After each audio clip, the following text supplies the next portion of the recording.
ملک بھر میں رمضان المبارک کے آغاز کے ساتھ ہی مساجد میں پہلی تراویح کے بڑے بڑے اجتماعات منعقد کیے گئے، جن میں نمازیوں کی بڑی تعداد شریک ہوئی۔ نماز تراویح کے دوران حفاظ کرام نے تلاوت قرآن پاک کی سعادت حاصل کی، جس کے بعد ملک کی سلامتی، ترقی، خوشحالی اور امت مسلمہ کے اتحاد کے لیے خصوصی دعائیں مانگی گئیں۔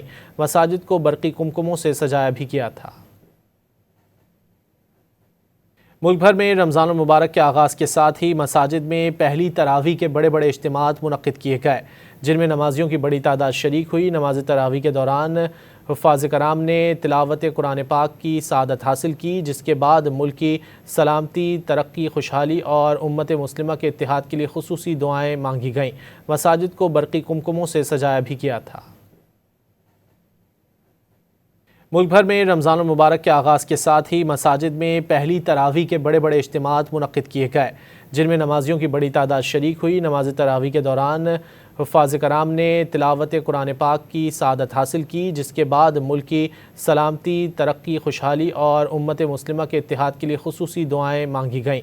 مساجد کو برقی کمکموں سے سجایا بھی گیا تھا۔